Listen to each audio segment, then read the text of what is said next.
It's 3 a.m. You're awake, heart pounding, sheets damp.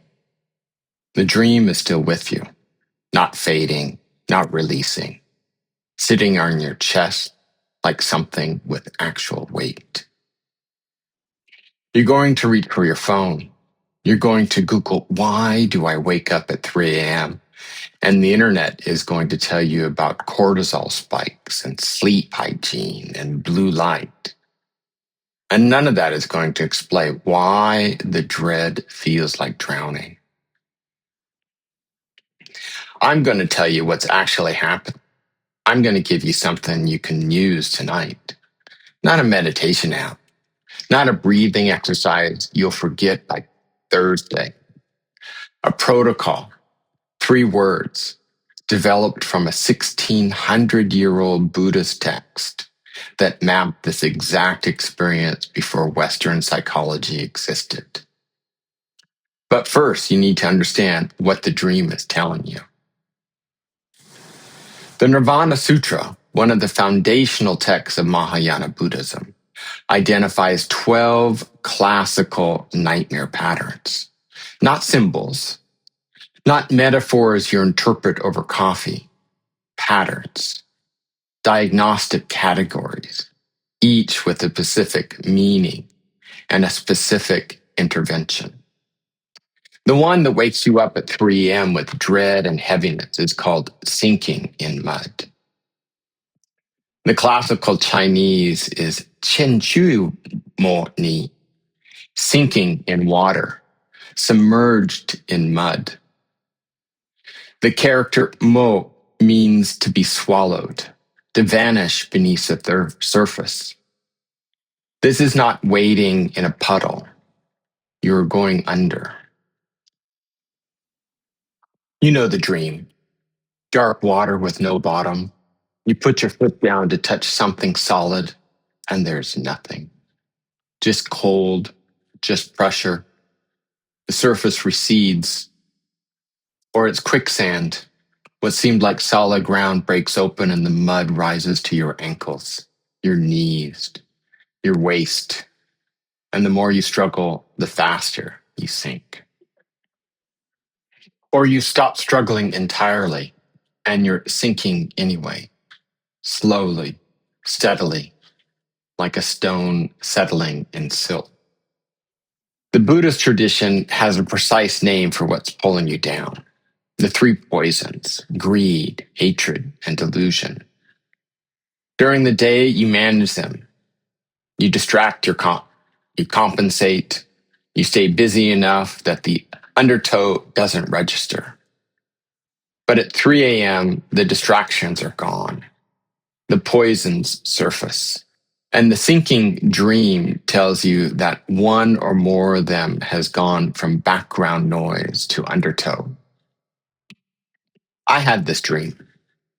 3 years into teaching, Tuesday nights in the basement of a Unitarian church, 15 people on meditation cushions, me up front with my little bell and my carefully prepared Dharma talk with equanimity. And every night I drove home, I dreamed I was in a Lake Michigan, not Summer Lake Michigan, where you can see the sandy bottom, February water black and infinite. I'd be swimming, making progress, and then I'd put my foot down and there was nothing. The shore wasn't getting closer. I'd been swimming in place for hours. It took me 4 months to admit what the dream was showing me. I was drowning in wanting to be seen as a good teacher, which is just greed wearing Dharma robes. Here's what you do at 3 a.m. I know because I've done all of it. You grab your phone, you search your dream meaning, you text your meditation teacher at 3:12 a.m. with a rambling message about karmic debt. You call a family member in a different time zone. You decide at 3 a.m. that the entire life needs to change by morning. None of that needed to happen at those hours. Most of it shouldn't have happened at all. Not in that form, not from that state of mind. The mind that just woke from a warning dream is flooded with adrenaline, cortisol, and whatever emotional payload the dream delivered. Guilt, terror, shame, the raw conviction of having been seen. These are real feelings. They carry real information.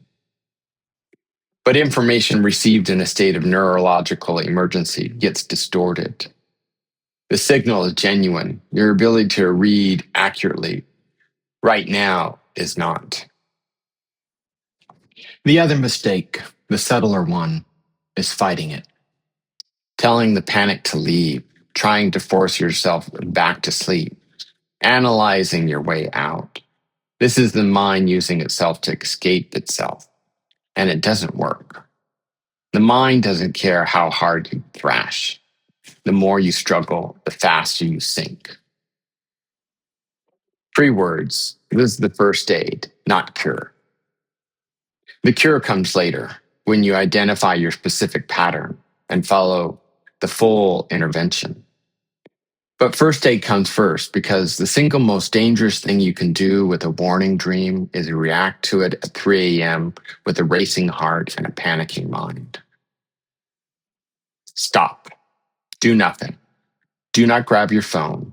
Do not wake your partner. Do not interrupt. Sit up in bed. Turn on a dim light. Put your feet on the floor, and that helps feel grounded. Write down the dream, just the images in plain language, no analysis. I was sinking in dark water. I could not find the surface. There were things below me. That's enough. That's preserving the evidence, not building the case. Drink water. Your body has been through a stress response. Breathe, not a special technique.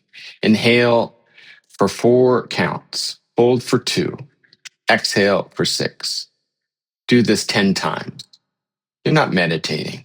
You're regulating your nervous system. The parasympathetic response needs a few minutes to override the sympathetic flood. Give it those minutes. Record, hydrate, breathe. Then lie back down. You don't need to sleep. You just need to stop the momentum of reaction before it carries you somewhere you didn't need to go. Stabilize. Morning. Your body's been carrying the dream stress response since 3 a.m. Even if you fell back asleep, the nervous system remembers. Slow, deliberate exhalation. Sit upright. Inhale through the nose, filling the lower belly first. Exhale through the mouth, slowly. Make the exhale twice as long as the inhale. 5 minutes. Practice. Then ground. Stand barefoot on the floor for 2 minutes. I have cold tile in my kitchen. It's unpleasant, which is exactly why it works. The shock of the contact brings you back to your body, to this moment, to the fact that you are here and breathing and the dream was real, but so is this floor, this air, this water. Walk. Not a workout, just to walk. Feel your feet on the ground. Eat something simple and warm. Take a shower. Do not interpret the dream yet. The dream is not going anywhere. You'll be there tomorrow. Seek. After 24 hours, not before, open chapter 2 of my book and run the discernment framework. Is this dream anxiety? Is it purification? Or is it a warning? The framework gives you the diagnostic questions. The answers tell you which of the 12 patterns you're in, and each pattern has its own intervention. 24-hour, 7-day, and 30-day protocols. Your nightmares are not punishment. They are not random. They are the doctor making house calls. The Nirvana Sutra mapped 12 specific patterns 1,600 years ago. Sinking in the mud, is one of them. If you're waking at 3 a.m. with that drowning weight on your chest, the tradition knows what it is, and it knows what to do. Tonight, if it comes, stop, stabilize, seek. The full system, all 12 patterns, all 12 interventions, the complete 30-day recovery plan is in my book, The 12 Warning Dream. Link in the description. And if you're watching this at 3 a.m. right now, put your phone down, write the dream down, drink water, breathe. The rest can wait until morning.